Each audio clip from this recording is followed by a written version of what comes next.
Our discipline services make us proud. The prison service has upheld the standards Kenyans expect, and I must commend you for maintaining these standards, but we must also insist that they are the bare minimum we expect from you. My administration is wholly committed to containing offenders in a safe and humane conditions and rehabilitating them so that they can return to make a full contribution to their motherland. But I know just as well as you do that reforming the character of a person is an extraordinarily difficult thing. It demands compassion, skill in discerning the character of others, as well as firmness. In short, it requires men and women willing to combine public service with the high standards of care for their fellow Kenyans. And I trust that you will prove to Kenyans that you have what it takes to meet these standards, both today and throughout your terms of service. I know that every new recruit passing out from the college is faced with new challenges in the field, but the standard and quality of our prisons personnel should remain high. We can all admit that our correctional officers have not always had an easy time. Conditions of service have sometimes been challenged, but you have not lost your focus. Instead, you continue to engage the prisoners in formal education and vocational training programs to hasten their reintegration. I need not repeat how strongly my government and the country we serve supports these programs.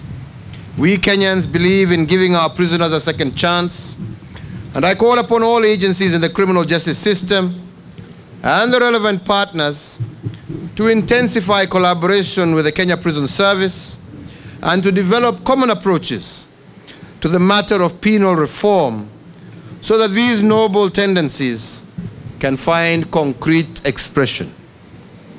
One such program, if I may, already operates, and it is the scheme under which inmates work outside the walls of our prisons, serving the nation.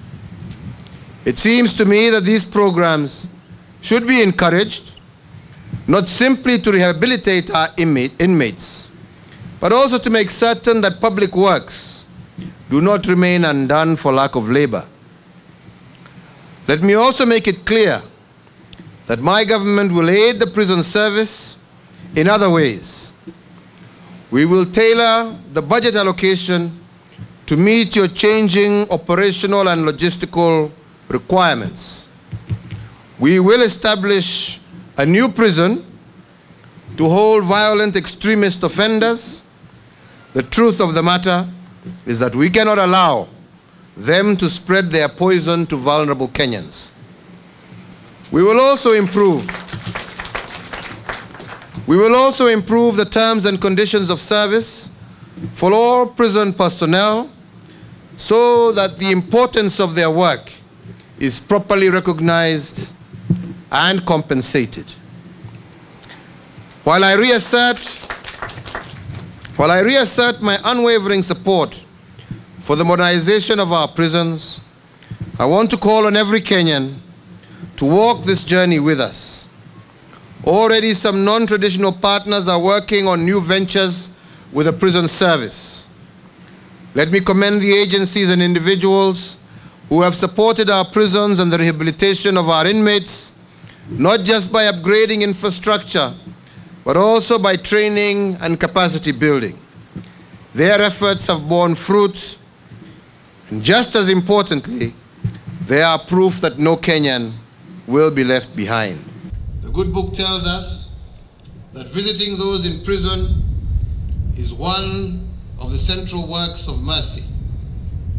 We appreciate that those behind bars have broken the law, but we live in hope, and we believe that in time there will be restoration of the relationship that was broken by their acts.